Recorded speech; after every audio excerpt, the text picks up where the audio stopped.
এই সময় ঘোরার জন্য বাংলাদেশের অন্যতম সুন্দর একটি ডেস্টিনেশন হলো সিলেট বর্ডার হাইকিং। মাত্র ৩,০০০ টাকায় 2 দিনের ট্রিপে ঘুরে দেখতে পারবেন সিলেটের কিছু হিডেন আর অবিশ্বাস্য সুন্দর জায়গা। সবুজ পাহাড়, সীমান্তের ট্রেল আর চোখ জোড়ানো ভিউ, সব মিলিয়ে এটি হতে পারে আপনার অন্যতম সেরা অ্যাডভেঞ্চার। চলুন আজ আপনাদের নিয়ে যাই আমার সিলেট বর্ডার হাইকিং এর যাত্রায়।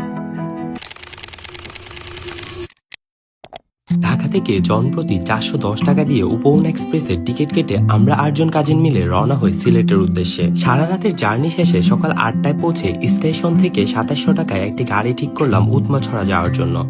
পানশিতে সকালে নাস্তা সেরে সিলেটের দারুণ সুন্দর রাস্তা উপভোগ করতে করতে পৌঁছে গেলাম উৎমাছড়া। উৎমাছড়ায় কিছুক্ষণ ঘুরে ওখান থেকে শুরু করলাম আমাদের আজকের অ্যাডভেঞ্চার। সীমান্ত ঘেঁষে হাইকিং করতে করতে পার হলাম সবুজ মাঠ, ধান ক্ষেত, ছোট ছোট গ্রাম, বন জঙ্গল, কাদা আর পানির পথ। এই ট্রেলের সৌন্দর্য সত্যিই ভাষায় প্রকাশ করার মতো নয়। প্রথমে আমরা পৌঁছালাম সবুজছড়া, তারপর গ্রামের এক ছোট্ট টঙে চা নাস্তা করে হাঁটতে শুরু করলাম তুরংছড়ার উদ্দেশ্যে। তুরংছড়া জায়গাটা ছিল দারুণ শান্ত আর অসাধারণ সুন্দর। আমরা সবাই মিলে সেখানে অনেকটা সময় কাটিয়ে আবার রওনা দিলাম আমাদের দিনের শেষের গন্তব্য বিছানাকান্দির পথে। প্রায় ঘন্টাখানেক হাইকিং শেষে আমরা পৌঁছালাম বিছানাকান্দি, আর এই হোটেলটাতেই ২৫০০ টাকায় 2টি রুম নিলাম আমাদের জন্য। এরপর স্পটের পাশে একটা ২৫০ টাকায় হাঁসের মাংস লাঞ্চ, আর সেদিনের আবহাওয়াটা ছিল একদম পারফেক্ট। সন্ধ্যা হালকা নাস্তা করে রাতের খাবারে ডিম আর আলুর ভর্তা দিয়ে একবারে ঘরোয়া পরিবেশে খেয়ে সেদিনের ইতি টানলাম। পরের দিন সকালে নাস্তা করে ৩৫০ টাকায় নৌকা নিয়ে নদী পার হয়ে আবার শুরু হলো আমাদের হাইকিং। সুন্দর একটা হাইকিং পথ দিয়ে হাইকিং করতে করতে আমরা প্রথমে পৌঁছাই কুমুলছড়া। সেখানে কিছুক্ষণ ছবি তুলে আবার পথ চলা।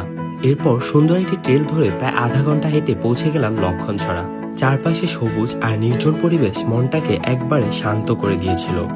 লক্ষণছড়া থেকে আরো প্রায় ১ ঘন্টা হাইকিং করে আমরা পৌঁছে গেলাম পান্তুমাই গ্রাম। পুরো গ্রামটাই যেন বিশাল একটা বাগান, আর এই গ্রামের পাশেই রয়েছে বিখ্যাত পান্তুমাই ঝর্ণা। ঝর্ণার পাশে আমরা সবগুলো কাজিন মিলে অনেক ভালো একটা সময় কাটাই। তারপর সেখান থেকে ৫০ টাকা ভাড়ায় সিএনজি নিয়ে চলে এলাম গোয়াইনঘাট। সেখান থেকে ১২০ টাকায় বাস ভাড়ায় ফিরে এলাম সিলেট শহরে। শহরে এসে রাতের খাবার খেয়ে আমরা আবার রাতের ট্রেনে ঢাকার উদ্দেশ্যে রওনা দেই। এই ট্রিপে আমাদের জনপ্রতি খরচ হয়েছিল ২৮০০ টাকার মতো।